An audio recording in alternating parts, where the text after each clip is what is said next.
servido aí nos ministérios, amém? Glória a Deus. Feche seus olhos.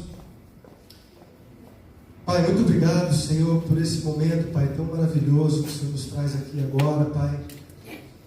Nesta casa, Senhor, neste lugar que o Senhor mesmo preparou, Senhor, para esta igreja local, Senhor, a igreja Manaim, Pai. Eu te agradeço, eu te louvo, Senhor, pela vida de cada irmão, cada irmã que o Senhor trouxe aqui essa noite, Pai.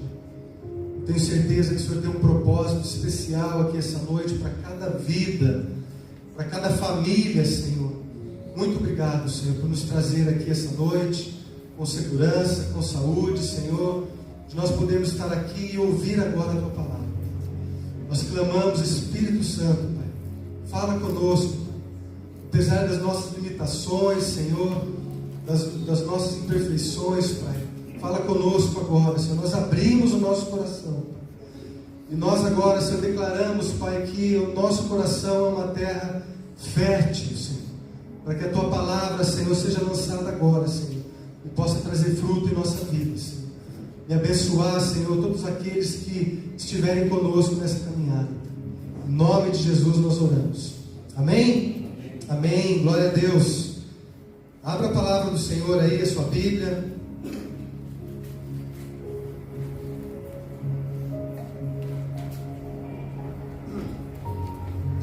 Livro do profeta Jeremias, capítulo 29.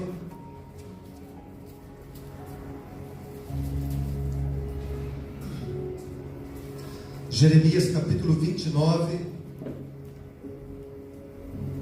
Eu gostaria que você focasse sua atenção agora no verso 11. Jeremias, capítulo 29, no verso 11. Eu creio que você já conhece esse versículo aí, né? E diz assim: porque sou eu que conheço os planos que tenho para vocês, diz o Senhor, planos de fazê-los prosperar e não de causar dano, planos de dar a vocês esperança e um futuro. Amém? Amém? Amém. Planos de fazê-los prosperar e não de causar dano. O Senhor tem um plano de esperança e um futuro para você. Você crê nisso? Amém? Glória a Deus. É sobre isso que a gente vai falar aqui um pouco. E o tema dessa mensagem essa noite, eu dei o seguinte tema ali: um futuro de esperança. Um futuro de esperança. Irmãos, esse trecho que nós acabamos de ler aqui é parte de uma carta escrita pelo profeta Jeremias para o povo de Deus que ainda estava exilado na Babilônia.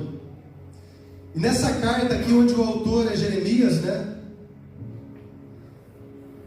Na verdade não foi ele, né? Alguns estudiosos dizem que não foi ele quem escreveu, mas foi ele que ditou esse texto aqui, né? Escrito aí por Baruque, né? Irmãos, essa carta aqui de Jeremias, ela transmite uma palavra do Senhor para o povo que estava vivendo exilado na Babilônia. O povo de Deus que estava numa terra estrangeira.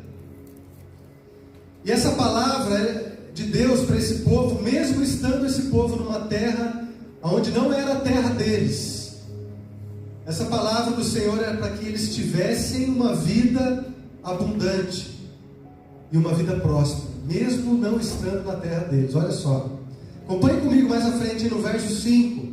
Olha só a palavra que o Senhor dá ao povo. Diz assim o Senhor: edificai casas e habitai nelas, plantai pomares e comei o seu fruto, tomai esposas e gerai filhos e filhas, tomai esposa para os vossos filhos e dai vossas filhas a maridos, para que tenham filhos e filhas, multiplicai-vos aí e não diminuais, procurai a paz da cidade para onde vos desterrei, e orai por ela ao Senhor, porque na sua paz vós terei paz. Em alguma outra tradução, é na prosperidade dessa cidade, mesmo não sendo a sua cidade, mas é na prosperidade dessa cidade que você vai ter prosperidade. Aleluia. Irmãos, dessa mesma forma, nós estamos também vivendo num mundo que não é ainda a nossa casa definitiva. Nós não somos desse mundo, não é verdade? Nós estamos de passagem aqui por esse mundo. E o Senhor nos enviou aqui com um propósito. O Senhor nos enviou aqui nesse mundo com um propósito. Nós falamos isso na quarta-feira, né? Propósito de Deus para nós, seus filhos, nossos discípulos, é que nós sejamos o quê? Lá em Mateus 5, sal e luz. Sal e luz. Nós somos importantes aqui nesse mundo, irmãos. Assim como o sal tem a sua importância, a luz nas trevas tem a sua importância. Esse é o propósito pelo qual o Senhor nos enviou aqui nesse mundo, aqui nessa terra estrangeira, né, que nós estamos. O Senhor tem um propósito para mim e para você, amém? O Senhor tem um futuro para mim e para você, um futuro sem dor, um futuro sem escassez, um futuro sem ansiedade, um futuro onde a paz reinará para sempre. Essa é a promessa do Senhor. Glória a Deus. Então aqui no verso 11 o Senhor diz: porque sou eu que conheço os planos que tenho para vocês. Irmãos, alguém aqui já pensou alguma vez na sua vida? Olha só, ninguém imagina o que eu estou passando. Ninguém sabe o que eu estou passando. Alguém já pensou isso aí? Naquele momento difícil da sua vida, você fala assim: ó, ninguém sabe o que eu estou passando. Ninguém imagina o que eu estou passando. Ninguém imagina o que eu tenho passado. O Senhor está dizendo aqui para você essa noite: eu conheço. Eu sei o que você está passando. Eu sei o que você já passou. Eu sei o que você tem passado. E mais ainda, eu sei de tudo que você vai passar. E o Senhor diz assim: eu tenho um plano para a tua vida. Mesmo que os teus planos foram frustrados, o Senhor diz: eu tenho um plano para a tua vida. Eu tenho um propósito para a sua vida. Eu, o grande eu sou, eu te conheço desde o ventre da sua mãe. Desde quando você estava sendo formado, gerado na barriga da sua mãe, o Senhor já estava preparando um plano de prosperidade, um plano de paz, um plano de vitória para a sua vida. Você crê nisso? Amém? Aqui na versão que eu li aqui, na NVI, e a tradução aqui fala de plano. A palavra no hebraico é makashabá, que além de pensamento, que é a versão aí na revista atualizada, essa palavra no hebraico, ela significa também plano, ela significa propósito. Eu sei os propósitos que eu tenho para você. Eu sei o plano que eu tenho para você. Irmãos, por mais que isso tenha virado um jargão evangélico, Deus tem um plano para a sua vida, não é assim? Deus tem um propósito para a sua vida, mas isso aí é fato, irmãos. O Senhor tem um plano para cada um de nós, um plano perfeito, um plano de vitória, um plano de prosperidade, um plano de paz. Irmão, só há, diante dessa afirmação, só há duas alternativas para as pessoas aqui no mundo: ou elas estão seguindo o plano de Deus, ou elas estão seguindo o plano deste mundo. Ou nós seguimos o plano de Deus, ou nós seguimos o plano aqui neste mundo. Não tem uma música que fala assim: deixa a vida me levar? Esse é o plano desse mundo. Deixa a vida me levar. Enquanto o plano de Deus, irmãos, ele é composto de restauração.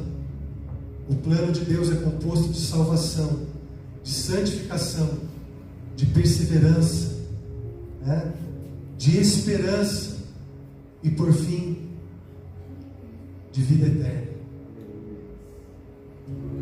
Enquanto o plano do mundo é um plano de encantamento, um plano de rebeldia, um plano de engano, um plano de indiferença, um plano de desespero e um plano de morte eterna. Esse é o plano do mundo. Ele começa encantando com as suas belezas, ele começa fazendo com que o homem se afaste de Deus, através da rebeldia, através da autossuficiência, através da indiferença Deus tem se revelado de forma maravilhosa nos últimos dias, e eu creio que nós estamos vivendo os últimos dias. Deus se revela através da natureza, da sua criação, através de um lindo amanhecer, né? Através de um lindo pôr do sol, através da chuva, através da neve, do sol, através dos milagres, amém? Irmãos, qual que é o melhor plano? Qual desses planos é o melhor? O plano de Deus. Eu creio que você tenha escolhido esse plano. E essa palavra aqui é para que você continue nesse plano. Jó, um dos personagens mais admiráveis da Bíblia, né? Em meio a todo o sofrimento que ele passou, ele perdeu seus filhos, perdeu seus bens, perdeu a sua saúde, mas uma coisa que Jó não perdeu foi a esperança no plano de Deus para a sua vida. Jó não perdeu a esperança em crer que Deus tinha um plano de prosperidade para a sua vida, um plano perfeito, um plano de vida abundante. Ele não perdeu a esperança, ele não perdeu a confiança, irmãos. Tanto é que lá no capítulo 42, no verso 2, essa confissão maravilhosa que bem sei que tudo podes, e nenhum dos teus planos pode ser frustrados.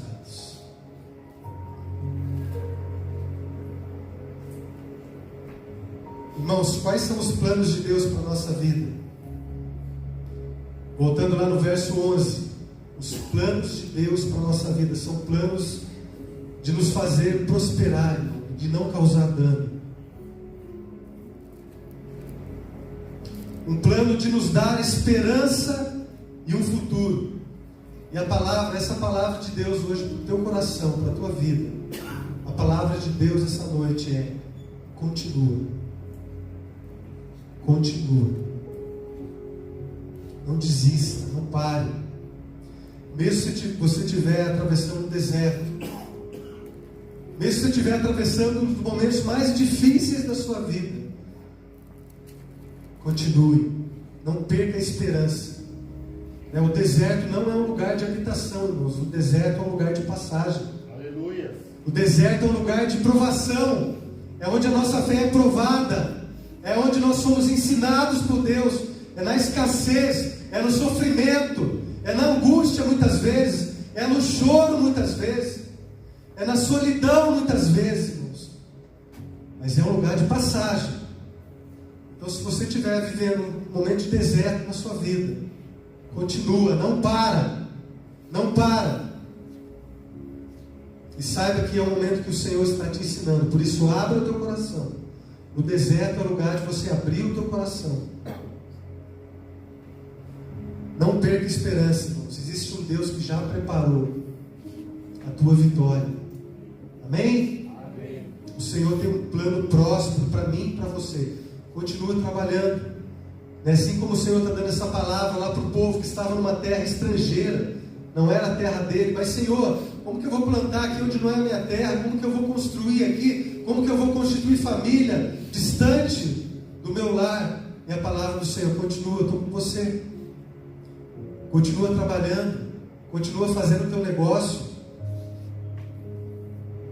procure uma família, case, tenha filhos, tenha netos, bisnetos. Quem aqui tem filhos? Bastante gente, não? Que bênção, né, irmãos? Quem aqui tem netos? Olha aí, netos, né? Bisnetos, tem alguém aqui que tem bisnetos? Ninguém ainda, né? Mas Deus pode te abençoar, irmãos, se você tenha bisnetos ainda, né? Glória a Deus. O Senhor fala aqui, trabalhe, plante, colha. Irmãos, mantenha acesa no seu coração essa chama que se chama esperança. Esperança. Irmãos, é a esperança juntamente com a fé que nos faz levantar todos os dias cedo. Sim ou não? que faz a gente despertar, irmãos, mesmo em meio às dificuldades, é a esperança em Deus, é a fé que nós depositamos em Deus, que nos faz a levantar, isso nos move a viver. Irmãos, a esperança é um milagre de Deus colocado no coração do homem. A esperança é um milagre de Deus colocado no coração do homem. Certo homem, um sobrevivente, eu já falei isso aqui, né?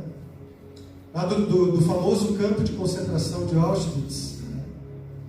Ele disse a seguinte frase: um homem pode viver 40 dias sem comida, um homem pode viver até 3 dias sem água, um homem pode viver alguns minutos sem oxigênio, mas um homem não pode viver sem esperança. E há muitos relatos, irmãos, de pessoas que sobreviveram. Quem já assistiu, tem um documentário, né, na Netflix, eu assisti todo aquele documentário lá sobre a Segunda Guerra. Irmãos, é impossível alguém sobreviver ao lugar daquele ali sem esperança. Do momento em que eles desciam daqueles trens e adentravam, né, naquele lugar, onde eles sabiam que o final ali seria terrível, irmãos. Muitos ali morreram com esperança nos seus corações, aqueles que conheciam a verdadeira esperança, né? E muitos sobreviveram porque não abandonaram a esperança. Irmãos, a esperança é um combustível, né, dado por Deus para nós vivermos e atravessarmos as dificuldades desse mundo. E o mundo vai dizer que a esperança, irmãos, é um sentimento de quem acredita na realização dos seus desejos. Então tem muita gente que tem esperança que as coisas melhorem, que algo aconteça baseado naquilo que ela deseja. Então a esperança, aquilo que se espera desejando. Mas a esperança do crente é diferente. A esperança do crente é assim, irmãos, aquilo que se espera confia. Não é aquilo que eu desejo, é aquilo em quem eu coloco a minha confiança. Na Bíblia nós aprendemos que a esperança é um sentimento de quem confia nos planos de Deus. A esperança é um sentimento de quem confia no propósito que Deus tem para cada um de nós. Amém? Davi conhecia muito bem esse conceito. Lá no Salmo 40, no verso 1, ele diz: esperei confiantemente no Senhor. Esperei confiantemente no Senhor. E Ele se inclinou para mim e me ouviu quando clamei por socorro.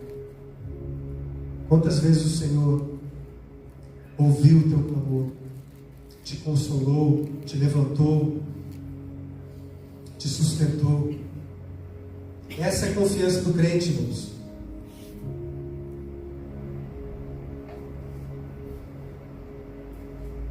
Quando nós cristãos esperamos por algo, nós esperamos por algo real. Nós esperamos por algo concreto. A nossa esperança deve ser fundamentada na soberania de Deus. Abra lá a tua Bíblia, Isaías, capítulo 55.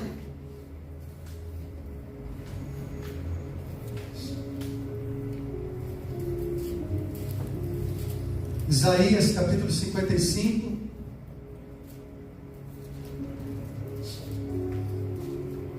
Verso 8. Acompanhe comigo. Isaías 55, a partir do verso 8. Porque os meus pensamentos, e aqui, irmãos, essa palavra pensamentos é a mesma palavra do hebraico lá, que também significa plano. Porque os meus planos, os meus propósitos, não são os vossos pensamentos, nem os vossos caminhos, os meus caminhos, diz o Senhor. Porque assim como os céus são mais altos do que a terra, assim são os meus caminhos mais altos do que os vossos caminhos, e os meus pensamentos, os meus planos para a sua vida, mais altos do que os vossos pensamentos, mais altos do que os vossos planos. Aleluia. Então, irmãos, a nossa fé, a nossa esperança, ela deve ser fundamentada em Deus, na soberania de Deus. Por isso não é inútil, irmãos, nós termos esperança. Não é inútil nós termos esperança, né? Esperar por uma cura, esperar por uma restauração na nossa família, esperar por uma promessa do Senhor, esperar pela conversão de alguém que você ama, mesmo que o resultado não seja aquilo que nós desejamos. Eu me submeto a Deus crendo que Ele tem um propósito para tudo na minha vida. Os propósitos, os planos de Deus são maiores que os meus desejos, que os meus planos. Os planos de Deus são para nos dar prosperidade, nos dar paz, amém? Primeiro para a honra e glória dEle, depois para o bem daqueles que amam a Ele. Aleluia. Nós cremos no caráter de Deus, irmãos, que é imutável. O caráter de um Deus amoroso. Talvez você tenha entrado aqui essa noite, irmão, se sentindo como uma árvore cortada. É quando você vê uma árvore cortada. É triste, né? Uma árvore que já produziu tantos frutos. É uma árvore que já deu sombra a muitas pessoas. Que trouxe beleza. E aí você imagina, você vê aquela árvore ali cortada. Só ali com um pedacinho ali. O Senhor diz para você essa noite, através dessa palavra que está lá em Jó, capítulo 14, no verso 7, diz assim: até uma árvore tem esperança, se é cortada, ela pode voltar a brotar e produzir ramos e folhas, mesmo quando as raízes envelhecem e o tronco seca. Ainda assim, regada pela chuva, ela brotará e dará ramos como se fosse uma planta nova. Aleluia. Quantas vezes, irmãos, nós nos sentimos assim, né? Cortados.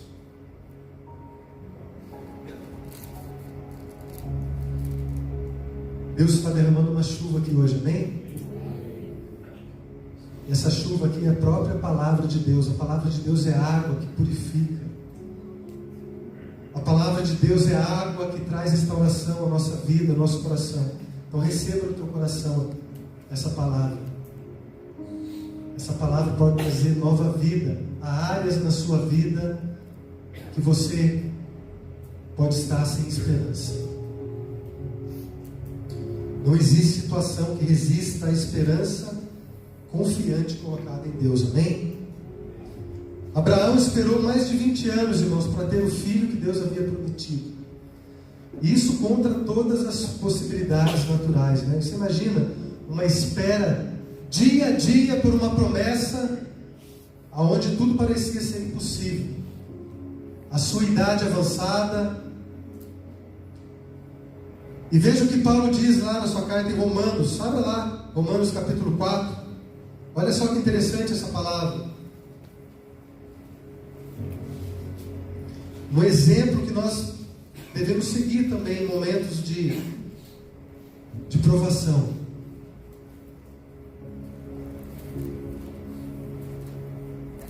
Romanos capítulo 4, verso 18 em diante, diz assim: Abraão, esperando contra a esperança. Olha só, irmãos, esperando contra a esperança. Ele creu para vir a ser pai de muitas nações, segundo lhe fora dito: assim será a tua descendência. Verso 19: e sem enfraquecer na fé, embora levasse em conta o seu próprio corpo amortecido, sendo já de 100 anos e a idade avançada de Sara, não duvidou por incredulidade da promessa de Deus, mas pela fé se fortaleceu, dando glórias a Deus, estando plenamente convicto de que Ele era poderoso para cumprir o que prometer, amém? Amém. Aleluia, o Senhor é poderoso, irmãos. Se você tem uma promessa na tua vida, o Senhor é poderoso para cumprir, amém? Amém. Aleluia, glória a Deus. Irmãos, uma da esperança sobrenatural quanto a esperança natural. Abraão escolheu a esperança em Deus contra a esperança humana, né? Esperando contra a esperança. Por isso que a Bíblia nos diz que aquele que prometeu é fiel, e é por essa razão que nós podemos descansar no Senhor, amém? Aquilo que parece estar fora do nosso controle, os nossos sentimentos, as nossas emoções, muitas vezes saem fora do nosso controle. O Senhor é aquele que pode nos dar descanso, o Senhor é aquele que pode nos dar a paz. Por isso, irmãos, a importância de nós conhecermos mais a Deus, de nós aprendermos a confiar mais no Senhor. E muitos não conseguem confiar em Deus porque não têm intimidade com o Senhor. Por isso nós precisamos estar cada vez mais perto de Deus, para que Ele enche o nosso coração de confiança, de descanso, de paz. Alguém disse que conhecer a Deus é como subir uma montanha, né? Quanto mais você sobe, mais você consegue ter uma visão do que está lá adiante. Quanto mais você se relaciona com Deus, mais o Senhor vai revelar a você sobre os planos que Ele tem, os propósitos que Ele tem na sua vida. Conhecer e prosseguir a conhecer a Deus. Como que nós conhecemos a Deus? Lendo a sua palavra, meditando a sua palavra, orando a sua palavra. Paulo diz lá em Romanos capítulo 12, verso 12: alegrai-vos na esperança, sede pacientes na tribulação. Irmãos, tem momentos na nossa vida que não tem o que fazer, não é verdade? Quem já passou por alguma enfermidade, quem já passou por alguma situação que foge ao nosso controle, irmãos, não tem o que nós fazemos. Olha aqui, irmãos, alegrai-vos na esperança, tenha paciência, tudo passa. Sede pacientes na tribulação, mas não pare de orar. Perseverai na oração. O que é oração? Oração é comunhão. E a oração não é sobre mudar o coração de Deus, é sobre mudar o nosso coração. Aleluia! Por isso, irmãos, que nós precisamos orar e nos achegarmos a Deus, para que Ele cure o nosso coração, para que Ele restaure a esperança no nosso coração. Você crê nessa palavra? Amém? Amém. Você está recebendo essa palavra do Senhor? Amém? Amém. Jesus Cristo é a nossa esperança, irmãos. Ele é a esperança da glória. Amém? Amém. Muitos dizem, né, que a esperança é a última que morre. De fato, a esperança morreu, mas ela ressuscitou no terceiro dia. Aleluia. Cristo é a nossa esperança, irmãos, a esperança eterna. Ele haverá de consolar os que choram, Ele trará de volta a nossa alegria. Aleluia. E para finalizar, irmãos, eu gostaria de falar um pouquinho de Paulo nos últimos momentos da sua vida. Ele escreve algo lá daquela cela, é certamente um lugar ali sombrio, escuro, úmido, frio. Ele diz assim, as seguintes palavras, 2 Timóteo, capítulo 1, verso 12: e por isso estou sofrendo estas coisas, todavia não me envergonho, porque eu sei em quem tenho crido, e estou certo de que Ele é poderoso para guardar o meu depósito até aquele dia. Aleluia. Isso é esperança, irmãos. Isso é confiança. Paulo conhecia Jesus. Jesus foi o alvo da esperança de Paulo. Nos últimos momentos da vida de Paulo, ele não estava ansioso, ele não estava desesperado, ele estava confiante. Ele sabia que os planos de Deus eram de prosperidade, eram de vida eterna, mesmo dentro de uma prisão. E ainda em 2 Timóteo, verso 4,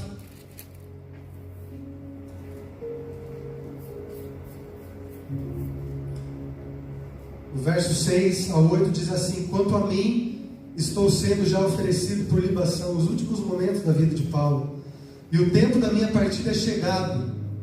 Combati o bom combate, completei a carreira, guardei a fé. Já agora a coroa da justiça me está aguardada, a qual o Senhor, reto juiz, me dará naquele dia, e não somente a mim, mas também a todos quantos amam a sua vida. Olha só, irmãos, o que está reservado para aqueles que colocam a sua esperança no Senhor, aqueles que confiam na vinda maravilhosa e gloriosa do nosso Deus.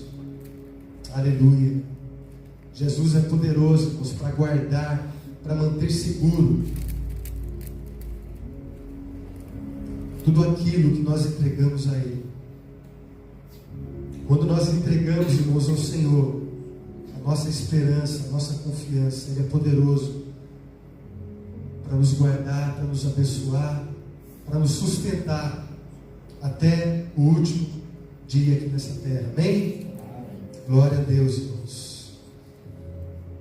O Senhor te salvou para que você tenha uma viva esperança. É o que está escrito lá em 1 Pedro, capítulo 1, verso 3 a 5. Ele nos regenerou para uma viva esperança. Uma viva esperança, mediante a ressurreição de Jesus Cristo dentre os mortos, para uma herança incorruptível, sem mácula, imarcessível, reservada nos céus, para vós outros que sois guardados pelo poder de Deus mediante a fé, para a salvação preparada para revelar-se no último tempo. Aleluia. Irmãos, o plano que Deus tem para você é um plano de restituição. O plano que Deus tem para você é um plano de restauração, um plano de cura. Então creia, não desista de colocar a tua esperança em Deus, não desista de confiar em Deus, mesmo que tudo pareça estar contrário.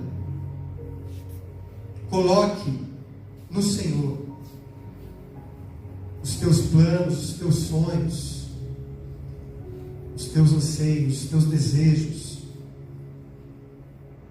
Irmãos, talvez você tenha feito um plano na sua vida, esse plano tenha sido frustrado. Talvez o plano de uma família, talvez o plano de um negócio, talvez um sonho que você tinha no seu coração, e esse plano, de repente, ele foi frustrado.